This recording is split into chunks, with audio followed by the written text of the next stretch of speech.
Hi there, and welcome to Flip the Script Season 2, Episode 22, Sales Methodology. How to uncover if a methodology is truly effective, which one is the best performing, and how to double down on the ones that truly work. My name is Beck Holland. I'm the CEO and founder of Flip the Script. Before we jump in, if you do me a favor, download the deck on flipthescript.co so you can follow along at each step of the way. Pretty meaty session. Once you've done that, let's go ahead and jump in. So let's start, as always, with a little bit of an agenda. As far as today's agenda, there's going to be 5 different parts. This is probably top 3 sessions that I'm excited about in Season 2, full disclosure. Number 1, how do I identify the best methodology based on outcome? Number 2, tips to measuring that methodology. Number 3, once you have found and uncovered which methodology is the best, how do you drive adoption for it? Number 4, how do you measure if your reps have adopted that methodology to make sure they're accountable? And number 5, we're going to go into the universal best cold call. So whose opinion is correct? Number 1, how to identify the best methodology. So there are 4 different ways that you can do this. You will need a conversation intelligence software to do this, and you'll also, of course, need a CRM.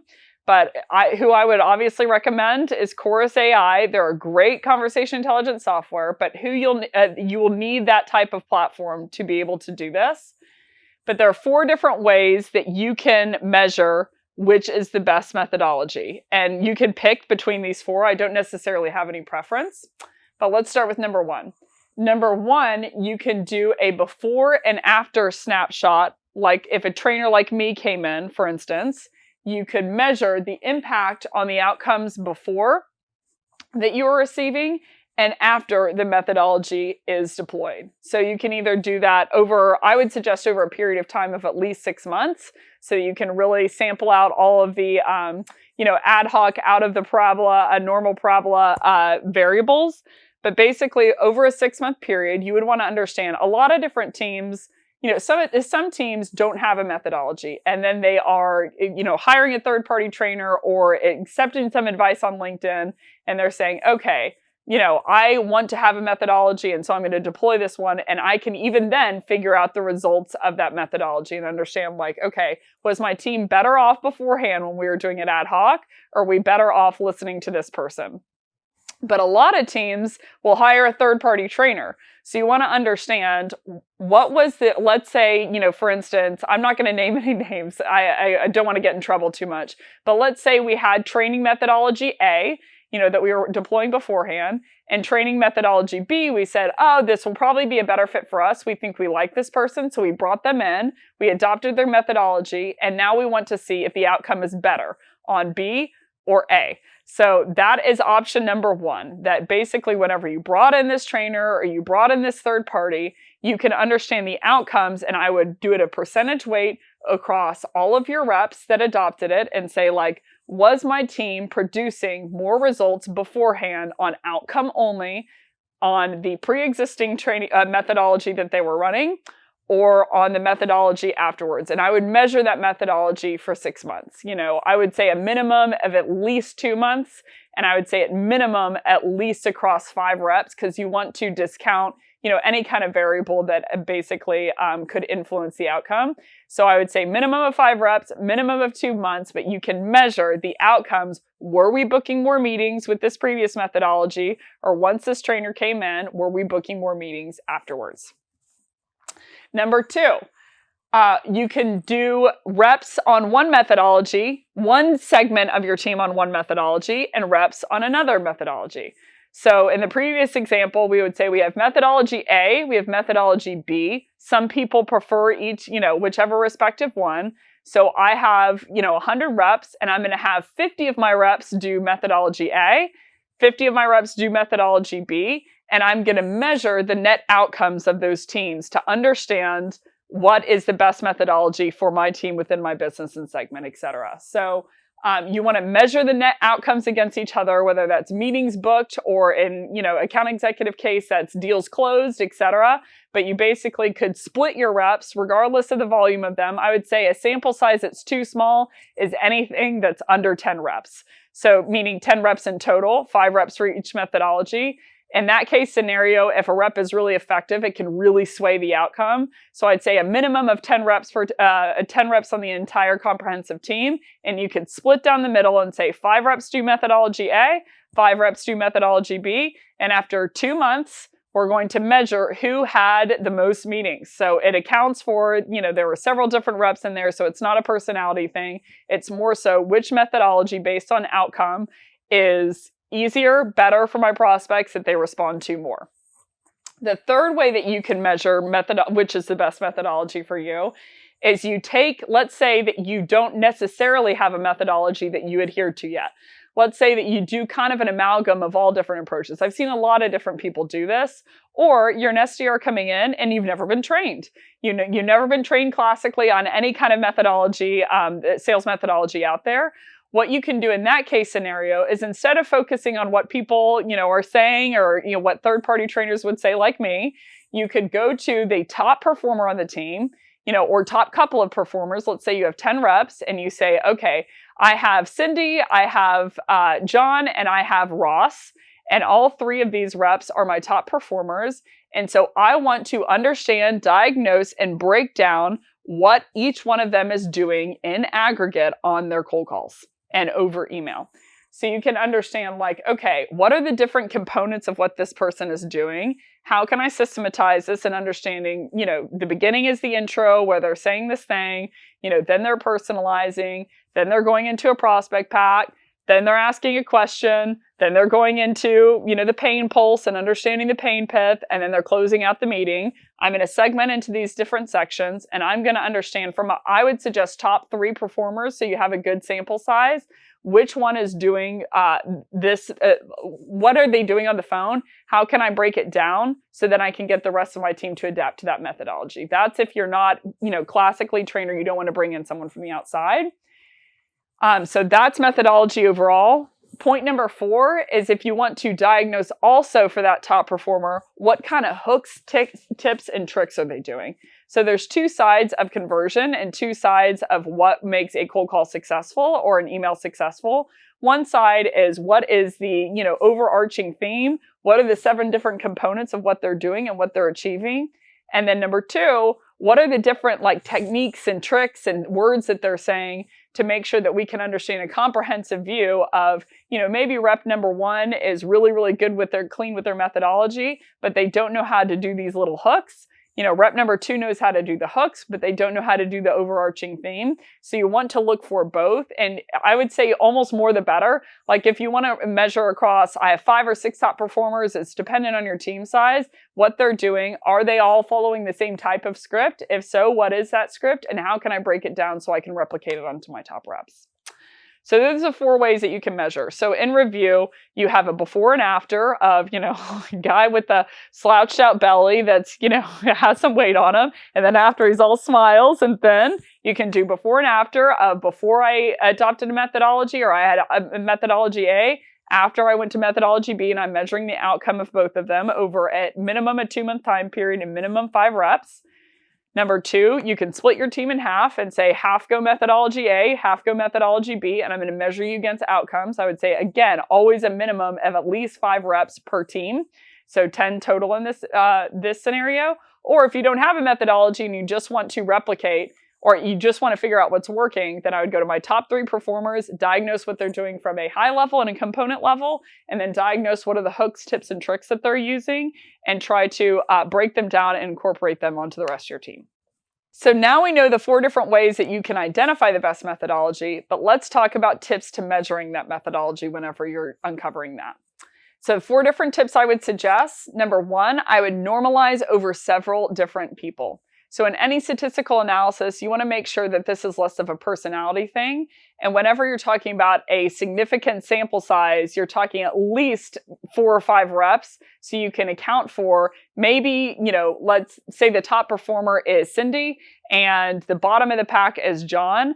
We want to make sure that if Cindy is going with methodology A and John's going with methodology B, the fewer people that you have, it is accounting for that in a more aggressive nature. So it essentially would posit that methodology A is better when it really could be Cindy's skill level. So how you can account for that is by bumping up the volume of people that you are normalizing the outcome and making sure that you're accounting for outliers. So I would say, again, a minimum of 5 reps.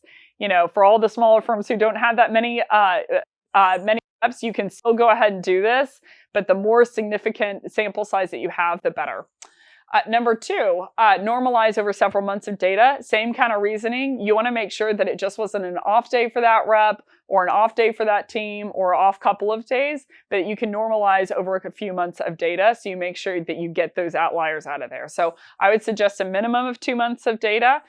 I would really be comfortable if this was 6 months. And I understand for SDRs, it's a little harder because you have churn, et cetera. But I would try and normalize all of that data over at least 2 months so you have some different data and variable points for you to analyze. Number 3, I would normalize over segment. So if you have some reps that are selling SMB and some reps that are selling mid-market, there are different theories that I have used in mid-market that I didn't use in SMB, and some that I've used in strategic and enterprise that I haven't used in mid-market. So I would try to normalize over segment of I'm going to analyze and I'm going to uncover if there is one methodology, for instance, that might be better for SMB and one might be better for enterprise, and you want to uncover that in your analysis. So I would incorporate a focus on segment, and then I'd also incorporate a focus on industry vertical. So this sounds maybe a little detailed and a little crazy, but I will give you an example. I am from Texas. I graduated from Texas A&M, Gig 'em for anyone out there who's an Aggie. It's probably the corniest thing I've ever said, by the way, and probably the first time I've said Gig 'em. And whenever I came into the industry, I was selling heating, HVAC equipment, heating, cooling, lighting, plumbing projects to school districts and governmental buildings. Great sale, very complex sale, minimum 6-month sales cycle, all the way up until 2 years. So it's really like an enterprise sale. And I was selling, and the end decision maker was a PTA board or a superintendent, board. So that is a great sale. I learned a lot. Very, very different from B2B SaaS that I'm in now. So when I moved out to the Bay Area, I had a massive adjustment in terms of role. We didn't even have SDRs whenever I came out. Whenever I had been full cycle selling, I didn't even know really what an SDR was. And so they're very, very different industry verticals. So you want to make sure that you account for that in the data so that you make sure that the data is clean. So number 1, you always want to be seeking out data. Number 2, you don't want to develop theories beforehand, and make sure you let the data do the talking. So you don't start bending your, what did Sherlock Holmes say? Your theories to suit facts, or you start bending your facts to suit theories instead of theories to suit facts. So you want to make sure that you do the latter, that you suit your fact or theories to suit facts and start with the data point. But number 2, you want to make sure that you normalize for all of these different variables that could affect the outcome whenever you're uncovering what's the best methodology for you. Number 3, tips to drive methodology adoption. So let's say you had 3 methodologies, you uncovered whether A, B, or C was the best. And you said, okay, actually methodology B is causing the most results for my reps. So now that I know that, how can I drive methodology adoption across my team? So tips to drive methodology adoption. The hardest thing for sales reps, and I will speak as one of them, I was an account executive and I wasn't trained. I had read a couple of books. Spin Selling, namely, was one of the books that we were predicating on. For everyone who knows that I just dated myself, it was 2008 whenever I came into the workforce. But I had been reading Spin Selling, and I remember they had hired a third-party trainer. Really, really great training methodology. And whenever they came in, I was thinking 2 things. Number 1, I was arrogant. And I thought, I am holding 90% of the book, and these other 3 reps are collectively holding 10. So do I need someone? I have already been successful, and I'm already outrunning everyone. And so my mindset was I'm going to come into this thing, and I may uncover a couple of things or whatever, but I'm really going to stick to my pre-existing thing. Number 2, I was scared. I was scared to a degree of I had been really successful with this swing, and now I was scared to adopt a new swing because I knew that I would have to go through a learning period where I wasn't that great because I was learning the new swing. So your short-term reps will say hey, I'm just going to keep with this pre-existing swing because it's super, super hard to change, even if it's for the better good or greater good.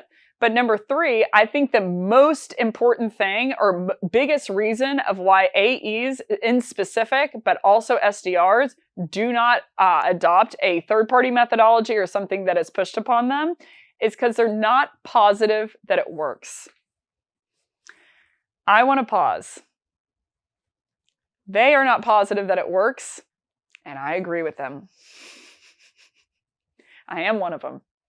And I want to understand that something works and works better than what I'm currently doing, and that there is a very logical, data-driven backing that it works better than what I'm doing.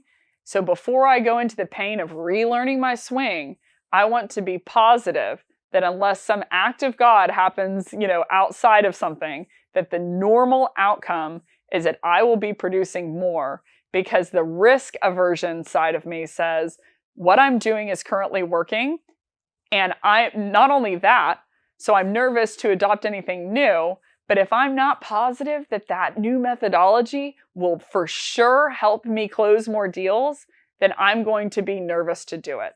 So especially if for all the reps out there who are hitting quota, I absolutely back you, number one, and I'm so proud of our generation for being that critically thinking to say, I don't want to listen to the smoke anymore. I don't want to listen to all these opinions that people have.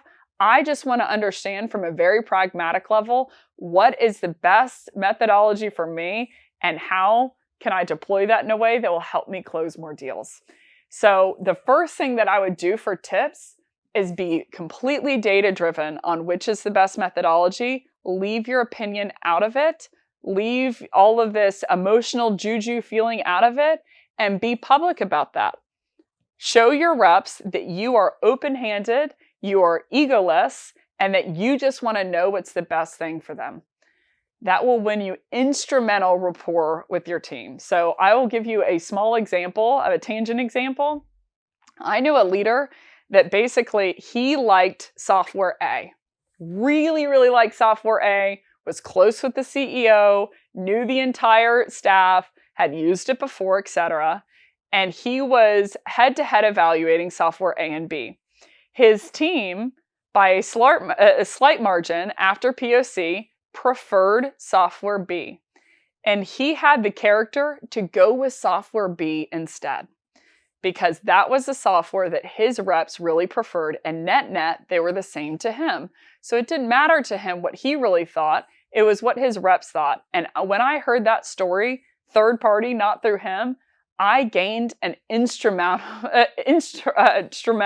amount of respect for him. Because I thought you put your opinion and your ego aside and your personal wants and desires and knew that if this team, if they're the same software, they have the same outcome and they're the same price and my team likes this other one better, I'm going to put my personal relationship aside and I'm going to go with my team.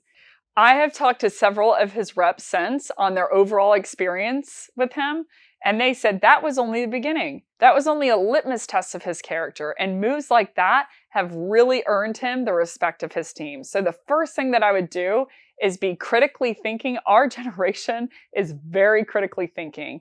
And instead of being scared of that and running and hiding and putting up smoke and mirrors, I think we need to embrace that because it's a very valuable quality.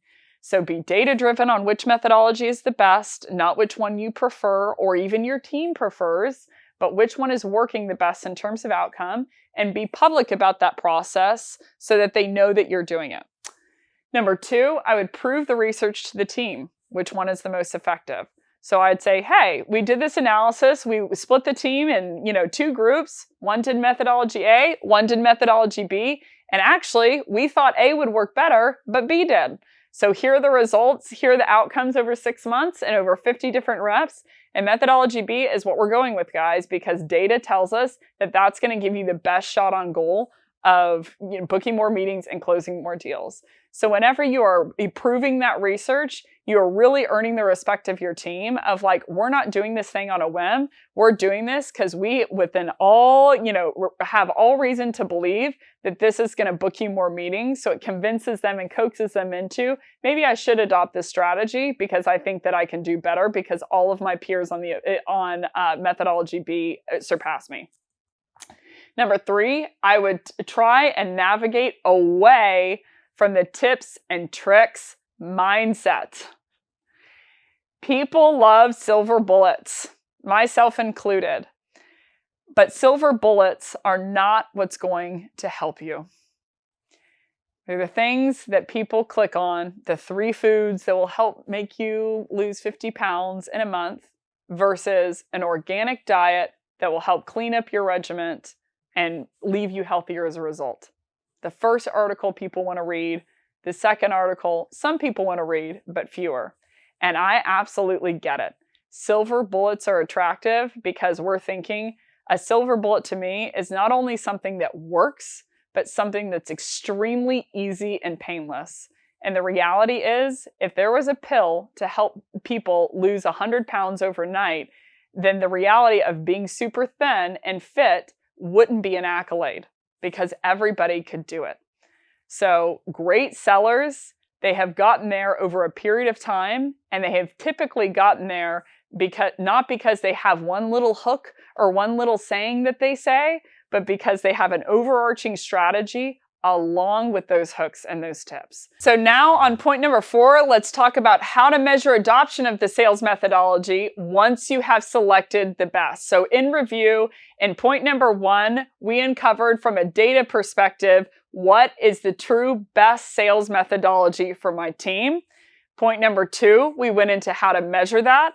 Once we uncovered which was the best sales methodology from a data perspective and not opinion, number 3, we went into how to drive adoption for that methodology once you uncover which one truly is the best. So number 4, let's talk about how to measure adoption once you've tried to get your teams to adopt it. So let's go ahead and jump in.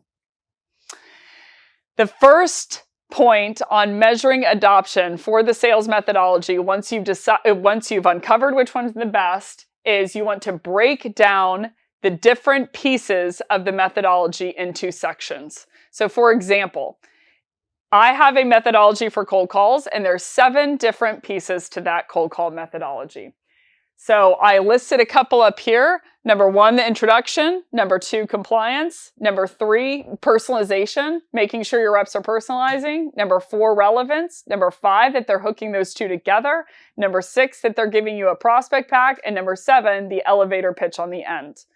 So you want to break down that methodology, if they haven't done it for you, into respective sections of like, these are the 7 pieces of each part of this cold call. So I want to make sure that I know each one of these parts of the section so I can uncover which ones are doing well for me and which ones are not doing so well for me and they're kind of struggling.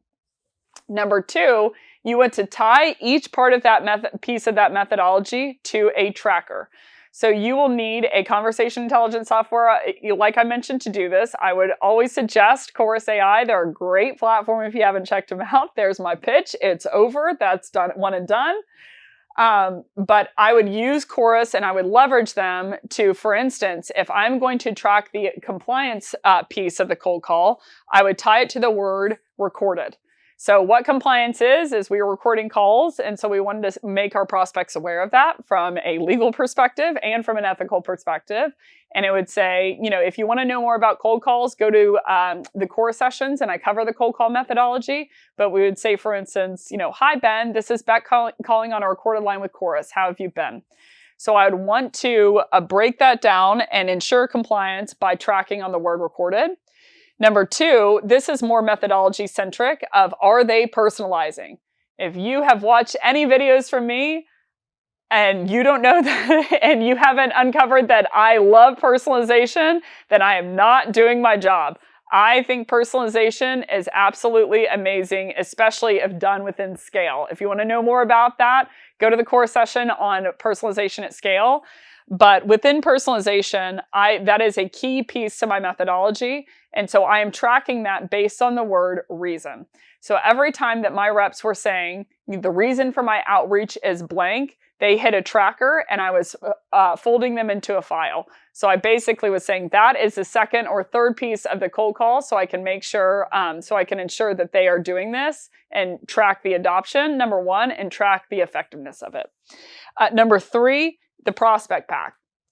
The prospect pact, if you want to know more of what it's about, then again, go to the cold call session. But essentially, the prospect pact is where you're making some level of understanding or agreement with your buyer on what's about to happen and what you're about to do, and asking for consent from them. So you make sure that they know what they're getting into. People don't like going around corners because they don't know what's on the other side, or they don't typically like when the lights are out because they can't see anything. So the prospect pact is a good way to ensure that your prospects know what's about to happen to them and that they are agreeing to that this is going to happen. So point being, for the prospect pact, how I would have my reps end that is, how about this? You give me the next 20 seconds to give you my best dog and pony show on who Flip the Script is and why I thought we might be a good fit for you and your team over at Drift. And at the end of that 20 seconds, you can tell me whether it makes sense to continue the conversation from there. Is that a deal? So I would hook on the word deal and understand from a prospect pack perspective, how many of my reps are actually deploying a prospect pack? Because if they're deploying a prospect pack, they should be saying the word deal. And number 4, elevator pitch. So the elevator pitch, again, I go into it more in the cold call session, but the elevator pitch is basically your value prop, and I go into the structure in the cold call session. But at the end, we would say, are you running into any of this in your day-to-day, or am I just rambling here? So this is 4 different instances of pieces of the 7 pieces of the cold call methodology that I pitch. If you want to see, let's again say that you have measured, rep to rep of, I had 50 reps deploying Flip the Script methodology and 50 reps deploying some other method, another methodology. I'm like some other methodology.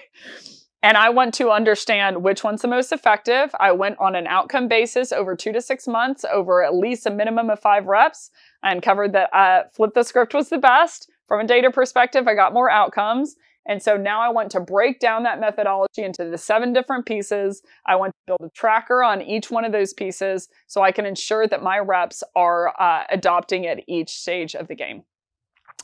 And then the last piece is you want to measure the adoptions of the different parts of a cold call for overall adoption. So what will be helpful, and we'll go into this in a minute whenever we get into the universal best cold call, but a lot of times you can see that reps, you can measure, if you break it down into 7 pieces like this, you can measure which part of the call they're struggling with, or which part of the methodology actually isn't that effective.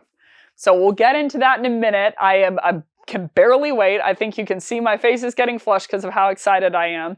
But point being, once you've broken down the methodology, you've tied it to a tracker for each one of those pieces within Chorus, and you've understood, the adoption for each one of these pieces, you want to measure that adoption for each of your reps against the part of the cold call so you can ensure some level of accountability. Because after all, you have done the data dig to understand if this methodology works from a data view. So now you need to ensure and give your reps the best shot on goal to make sure they're adopting this methodology because you know how much it actually works in terms of outcomes and execution and not theory. So the first way to do that is you can get a push notification whenever someone doesn't hit a tracker. So let's say I have a rep, Ben, and he skips over personalization. He decides not to look at the prospect that he's prospecting into, and that is a key part to the Flip the Script methodology. So he did not hear the word reason, so I can ensure in Chorus that I would get a push notification where basically I get an email whenever Ben didn't do that. Number 2, sorry, I was pausing because I thought a horn was going to honk again.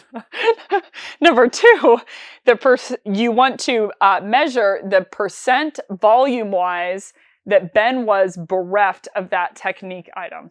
So if Ben didn't personalize in one case, you got the push notification of the email of like, hey, Ben didn't personalize on this cold call, but I want to understand in aggregate, was this a slip up of Ben that he didn't personalize, or on average, is he not personalizing? So what is the percentage of cold calls? And you can do this very, very simply within Chorus and using CRM, but essentially you can measure how often is Ben not personalizing, so I know where to ensure accountability, number 1, or I know where to coach him to improve if he just doesn't understand it.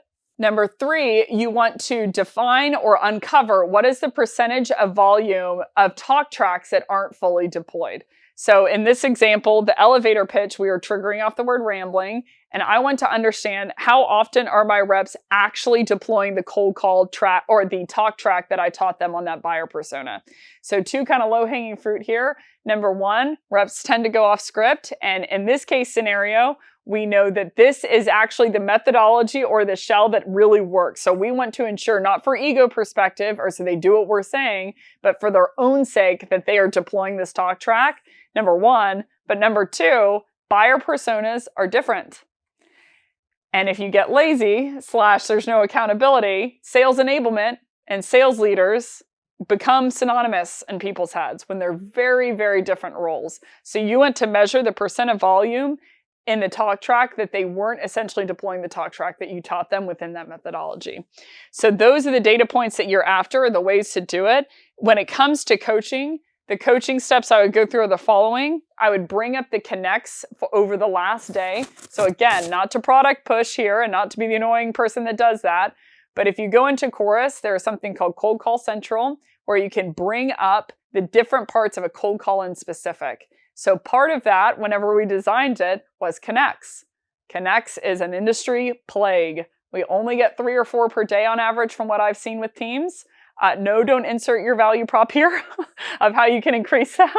I've heard them all. I think I've heard them all. But the connects are at a dismal level, especially if you don't have the budget to spend on a software that can cause more connects. So Conversation Intelligence, Chorus can double as a platform that not only helps you understand which methodology is the best, not only helps you understand of where people need to improve, not only helps you understand where you're struggling, but also helps you understand how many connects are you getting per day? When are those connects happening? And how can I get a short list of when those connects are happening from a coaching perspective so I don't have to span through all of the different cold calls, but I can drill down to quickly what are the 3 or 4 connects that they had for this day so that I can list through in here for coachable moments. So a second part of that coaching process, I would define an activity that means they completed the item. So I'd basically say, okay, I'm going to say for talk tracks in specific, talk tracks, it's much harder to understand if there's some level of adoption because this is a part of the quote unquote script or structure that can get a little bit off record. So it's very, very difficult to do this with any software and in any setup. It's like Elon Musk style. So I would suggest bringing up the connects over the last day. And from my viewpoint as a leader, understanding like, what am I really defining as they adopt this?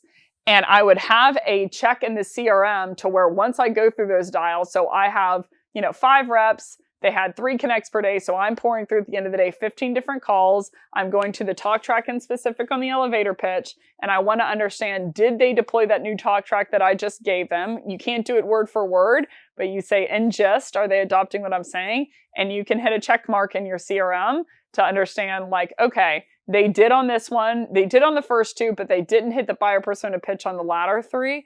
And then you can pull a report to say, on average, how often is this rep actually deploying, even in terms of subjective talk track that's a little looser to define. So the last point is you want to, once you put in, in review, bring up the connects per day through Cold Call Central with Chorus. Let's say my reps, had 3 per day or 4 per day, and I have 5 reps, so I have 20 calls to listen to. I would go into the actual connect and listen to the elevator pitch and understand, did they actually adhere to the buyer persona pitch? I would go to my CRM very, very quickly. It takes about 2 minutes to put in a checkbox of did they hit buyer persona adherence? I would hit that check mark and then I would run a report for reps on average because again, you are after aggregate adoption, not just adoption in specific. So it's damaging if someone eats some Oreos, a sleeve of Oreos. It's much more damaging if they eat a sleeve of Oreos every single day. So you want to understand the severity of the problem because that can dictate the amount of attention that you need to spend on it. So if you're a leader, it's all about prioritizing, what things do I need to do that will have the most impact in the shortest amount of time, and also long-term goal both. How can I balance these? So within methodology adoption, you have just uncovered from a data perspective that this is the golden nugget methodology So you want to ensure that your reps are deploying this. So you want to understand if they're deploying it not only on a Tuesday at 2 with one prospect, but on average, how often are they deploying this methodology at large? So now we've uncovered which methodology is the best for our team. We learned how to drive adoption and measure adoption and tips on analyzing those variables within that different methodology. Now let's finish off with probably my favorite topic of all time. I'm about to cry because of how excited I am. Number 5, the universal best cold call methodology. So let's jump in. When it comes to uncovering the universal best cold call methodology, the first thing is you need to make a commitment to ask what is the most effective piece on cold calls. Number 2, and let me pair these two together, I would not view it in a polar mindset. Oftentimes you'll go out there and people will say it's either methodology A, it's either methodology B, or it's either methodology C that's the best. Instead of thinking more linear like that, I would suggest it is all about there are pieces of one methodology that are the most effective, there are pieces of the second one that's the most effective, and pieces of the third. So everyone has strengths and weaknesses. So instead of viewing it in the polar mindset, step 1 for people is having a commitment to understanding, not from an opinion level, does this methodology work the best head-to-head? Step 2 is understanding, how can I tease out the best pieces from this one and the best pieces from this one and the best pieces from this one in a data perspective and knit them together for the universal best cold call. So at number 1, ask what is the most effective on cold calls. I would break down the 7 different pieces or the different pieces of the methodologies that you're running against, and you can measure them on different pieces of conversion of, let's say for the intro, for instance, in methodology A, 20% of cold call prospects were making it through the funnel and passing on to part 2. But in methodology B, 17% were making it through to part 2. So it's like, okay, A is the clear winner.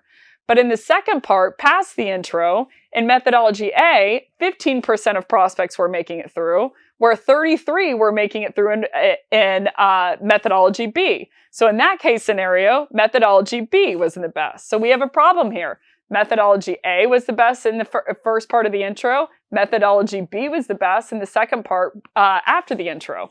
So we want to ensure that we don't have a polar mindset of it's A or B, which one is better, but how can we have our cake and eat it too? How can we knit them both together? So I would measure the different pieces of conversion against one another for both methodologies that I'm running. The next part, I would compare the different rates against one another for each hook of the cold call. So I want to understand for A, B, or C, or whichever methodologies you want to understand, for each piece of their methodology, what was the conversion percentage and what was it in relation to these other methodologies? I would pick winners for each one of those parts, and I would hook the best parts of that methodology together. So I would want to understand, there's a number and I probably can't name them because of legal purposes. So let's say you have A, B, C, D, E, and F. I would take each of those methodologies. I would bust them up into different parts. I would measure them against, for your reps in specific, what are the conversion percentages for each part of the funnel? I would select the winners for each part and say, I'm not going to do A versus B or B versus C or C versus D at large. That is one step. It's a great step in the right direction. But if I really want to be great about it and get the universal best cold call, I'm going to hook each winning part, for regardless of what methodology it was, to the other using creativity. So these are the different pieces that I run in the Flip the Script methodology. If you want to measure against it, I more than welcome it. It makes me nervous, of course, but that's what accountability does, folks, is it puts you out there in the gauntlet.